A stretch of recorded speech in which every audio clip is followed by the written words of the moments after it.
بعد یا وفات کے بعد جو ہے کیا اولیاء کرام کا تصرف وہی رہتا ہے جو زندگی میں ان کے رہا کرتا ہے ظاہری زندگی میں؟ دیکھیں، اس کے لیے پہلے ہم بخاری شریف کی ایک حدیث پاک کو بنیاد بناتے ہیں۔ نبی کریم صلی اللہ علیہ وسلم ارشاد فرماتے ہیں کہ اللہ تبارک و تعالی نے ارشاد فرمایا، یہ حدیث قدسی ہے، کہ جب بندہ میرا قرب حاصل کرتا ہے تو فرائض سے زیادہ کسی شے سے میرا قرب حاصل نہیں کر سکتا۔ بندہ پھر نوافل کے ذریعے میرا مزید قرب حاصل کرتا رہتا ہے، حتیٰ کہ میں اس کی آنکھ بن جاتا ہوں جس سے وہ دیکھتا ہے، اس کے کان بن جاتا ہوں جس سے وہ سنتا ہے، اس کے ہاتھ بن جاتا ہوں جس سے وہ تصرف کرتا ہے، اس کے پیر بن جاتا ہوں جس سے وہ چلتا ہے۔ اور آخری الفاظ پہ غور کریں کہ پھر وہ جو مجھ سے طلب کرتا ہے میں اس کو عطا کر دیتا ہوں، اور جس چیز سے پناہ طلب کرے میں اس کو پناہ دیتا ہوں۔ تو یہاں پر آنکھ، کان، ہاتھ یا پیر بن جانے کا مطلب معاذ اللہ یہ نہیں کہ اللہ تعالیٰ ان کی شکل میں متشکل ہو کے اس ولی کے پاس آ جاتا ہے، بلکہ مراد یہ ہے، فخر الدین رازی رحمۃ اللہ علیہ تفسیر کبیر میں اس کی شرح کرتے ہوئے ارشاد فرماتے ہیں، اس کا مطلب یہ ہے کہ انہیں دیکھنے کی، سننے کی، تصرف کرنے کی اور قدموں سے کام لینے کی اللہ تعالیٰ زیادہ قوتیں اور وسعتیں عطا فرما دیتا ہے۔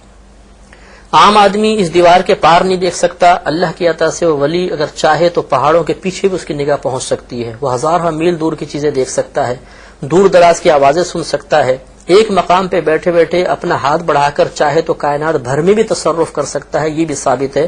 اور اس کے لیے زمین کو لپیٹ دیا جاتا ہے، وہ کم وقت میں بہت لمبا فاصلہ بہت تیزی کے ساتھ طے کر لیا کرتا ہے۔ تو یہ تمام تصرفات حالت زندگی میں صحیح حدیث کریمہ سے ولیوں کے لیے ثابت ہو گئے۔ اور پھر اللہ کا آخر میں وعدہ کہ پھر وہ جو مجھ سے طلب کرے میں ضرور عطا کرتا ہوں، جس چیز سے پناہ مانگے میں اس کو پناہ دیتا ہوں۔ اس سے معلوم ہوا کہ اللہ تبارک و تعالی حالت زندگی کے اندر دنیاوی زندگی میں ولیوں کو یہ تمام نعمتیں عطا فرماتا ہے۔ اب یہ اللہ کا قانون قدرت ہے کہ جب کوئی انتقال کرتا ہے تو جو اوصاف اللہ نے اس کو عطا فرمائے وہ سلب نہیں کیے جاتے،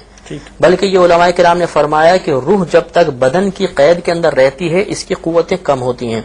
جب یہ بدن کی قید سے آزاد ہوتی ہے تو اس کی قوتیں اتنی بڑھ جاتی ہیں کہ عقل اس قوت کا ادراک ہی نہیں کر سکتے۔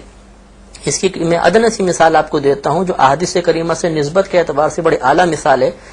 کہ جب ایک عام کافر مردے کو، منافق کو قبر میں رکھا جاتا ہے اور وہ منکر نکیر کے سوالات کے جوابات دینے میں ناکام ہو جاتا ہے تو فرشتے کہتے ہیں آسمان کی طرف دیکھ،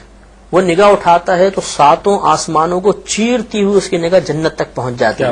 اور وہ کہتے ہیں کہ اگر تو ان سوالات کے جوابات دیتا تو تیرا یہ ٹھکانہ تھا۔ اس وقت اس کو حسرت ہوتی ہے۔ پھر کہتے ہیں قدم کی طرف دیکھ، وہ قدموں کی طرف دیکھتا ہے تو ساتوں زمینوں کو چیرتی ہوئی نگاہ جہنم تک پہنچ جاتی ہے، وہاں کھڑکی کھول دی جاتی ہے اور کہا جاتا ہے کہ اب یہ تیرا ٹھکانہ ہے، تو اس کی آگ کی لپٹیں محسوس کرتا رہے، وہ قیامت تک اس کا عذاب محسوس کرتا ہے۔ تو شارحین نے فرمایا کہ ایک عام منافق،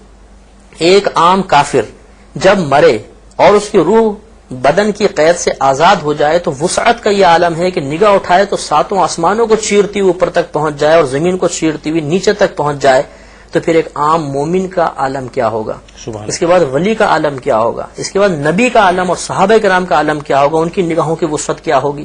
تو جو اولیاء کرام دنیا میں اللہ کی عطا سے دیکھنے، سننے، چھونے اور فاصلہ طے کرنے کا تصرف رکھتے ہیں، جب ان کی ارواح طیبات بدن کی قید سے آزاد ہوتی ہوں گی تو ان کے تصرفات کا عالم کیا ہوگا۔ یہ مسلمانوں کا عقیدہ ہے کہ وہ ان صحیح احادیث کریمہ سے استدلال کرتے ہوئے پھر اولیاء کرام کے تصرف کو مانتے ہیں اور دور و نزدیک سے ان کو پکارتے بھی ہیں، اس نیت کے ساتھ کہ وہ خود سننے کی صلاحیت نہیں رکھتے،